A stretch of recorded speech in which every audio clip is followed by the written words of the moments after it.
movement is occurring naturally. Running, sprinting occurs naturally. What we have to understand, if we want to really understand biomechanics, is that most of the things that we notice during running and sprinting occur naturally. We as a coach need to understand what can be changed technically and what cannot be changed, because it's naturally occurring. Okay?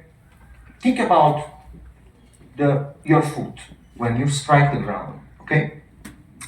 When you walk, you are not thinking about where your foot is striking the ground first. You just walk, okay? And you strike with the heel, okay? As you progress and you start running, jogging, running, then sprinting, your foot is not touching the ground with the heel, okay? But it's progressively switching and moving toward the midfoot, and as we are going to run faster, even to the forefoot, especially in sprinting. But you are not thinking about that. And there is no coaching cues that allow you to do that, because you are not thinking. It happens naturally because it's a biomechanical necessity, okay? But what's the difference between walking and running? Let's say that it's a pattern with the same characteristics, similar terminology. We will have a look in a second stage. There is no double support phase in running. What does it mean? Just want to have a glimpse about your background just by raising your hands. So I didn't ask anything. So, how many of you are actively working and coaching daily, on a daily basis? Okay. How many of you are just, studying sports science, standard conditioning, physical education, sports coaching, what it is? Okay. And this group is your athletes. Athletes, which discipline?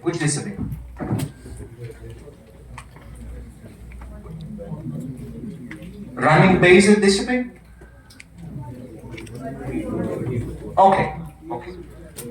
So, I just wanted to be sure, if you are comfortable with the terminology related to the gait cycle.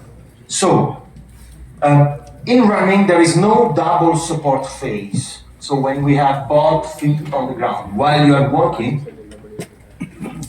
we have both feet on the ground. In running, we have a flight phase. So where both feet are in the air, okay? Flying.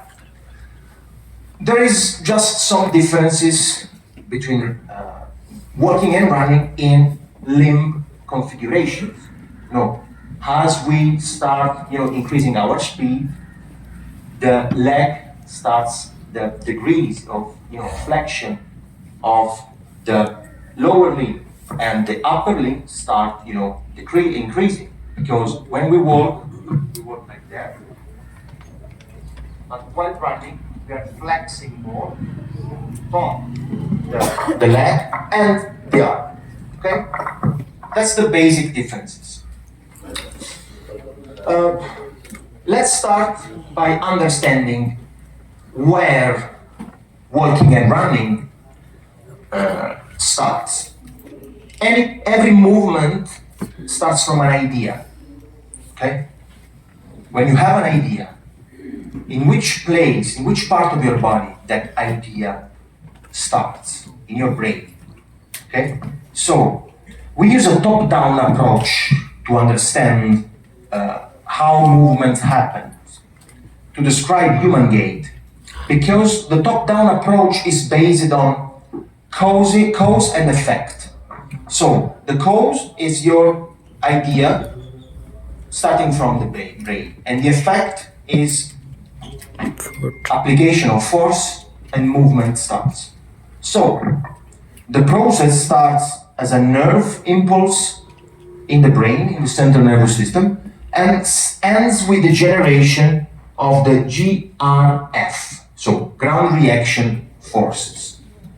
Okay? So, the process starts here with a nerve impulse in the CNS and peripheral nervous system. Then the signal travels through the muscle joints and transmitted to all the segments of the body to reach, the ground where we apply force and movement starts. Look at this slide. This is the 7 events that lead to walking. The first is the registration and activation of the command in the brain. Second, transmission of the signal through the spinal cord. Third, contraction of the muscles of the leg. Fourth, generation of forces within the synovial joints.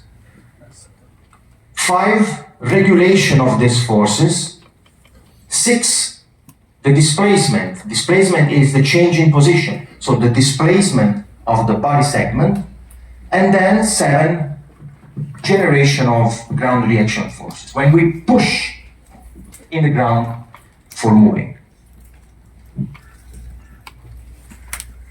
You're not thinking about that. You're just moving. But you can appreciate how many processes are happening in our body in order for you to make any movement. Movement is 3-dimensional. Running, walking, sprinting is 3-dimensional, and it's a cyclic. Okay, sometimes this is an overlooked aspect because we are mainly thinking about walking and running happening on the sagittal plane. Okay, but this is a limited perspective on how human move within their degrees of freedom. So we are used to think about the movement of walking is on the sagittal plane, but we know that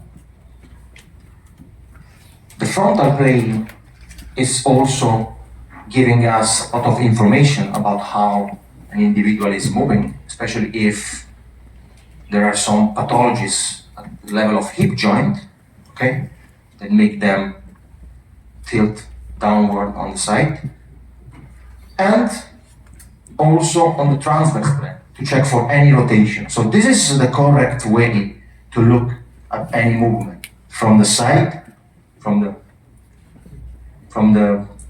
transverse plane, and from the frontal plane. And that's also very important. This kind of movement is cyclical because we're cycling, we're making and repeating a movement over time.